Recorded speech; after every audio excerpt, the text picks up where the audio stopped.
Tom Ford, you have the audacity to bring a fashion show to Los Angeles on Oscars weekend. Tell me what you were thinking. It's interesting you say audacity. I mean, to me, it felt completely natural. I have a house here. I've lived here off and on for the last 20 years. My family lives here. And I'm always here this week. Usually, the fashion show calendar falls a week earlier. And what happened was that this year, my show in London would have fallen the day after the Oscars. So this was a pragmatic decision. How much global press, worldwide, newspapers all over the world, do you think you're going to get for a fashion show in London on the same, the day that the Oscar pictures come out, the next day? I mean, people run these pictures for several days. So I thought this doesn't make any sense. Plus, I also was really sad that I wasn't going to be here for this particular period of time, as well as the fact that I usually dress one woman for the Oscars, which I am this season, and lots of men, and I'm here for their fittings. I bring part of my atelier, and so I thought, I'm just going to move this to Los Angeles. And so we did. We built a replica of the show theater that I have in London and moved the show to LA. And given the turnout tonight, which was every A-list actor available, and an incredible cast of editors and characters for an amazing show, I think you will be getting a lot of press off of this event. But tell me about the collection itself. You went in a very different direction than the spring collection. Now you've picked up a little bit of a hippie vibe, I believe, in the I think, fashion it's a pendulum. Usually, what you did last season, by the time you've looked at it for 6 months, you've worked on it, you've done it, you've shot it as an ad campaign, you're ready to move to something else, and so are our customers. A woman who comes in and buys a certain look, one season, then the next season, she has that already. She has it in her closet. So you want to come by, back and buy something else. And I'm speaking from the commercial side. From the creative side, fashion is intuitive. And what you have to really do each season, and what I do every season, is just stop and think, okay, what am I in the mood for? What am I tired of seeing? What do I want to see? And then that's what you try to do.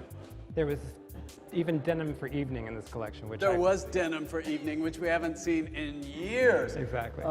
There was a little bit of a, I would say, early 1970s vibe when hippie was starting to become quite sleek. It was just before we were about to move into the Halston era, where things became very minimal and very chic. So there was a whiff of bohemian more than hippie, quite controlled, and that actually felt right again. Plus, very much of this collection was inspired by a really wonderful friend of mine, Lisa Eisner, who lives in Los Angeles.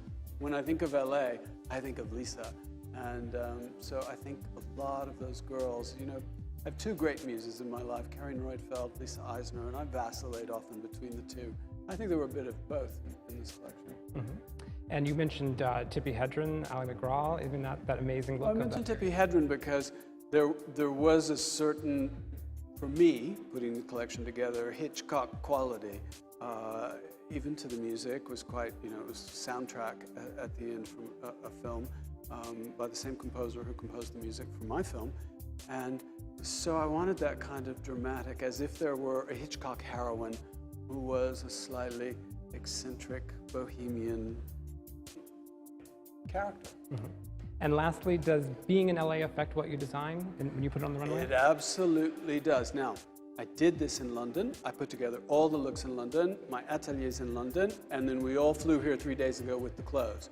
Funny thing is, the moment we landed, I thought, oh, because you feel different.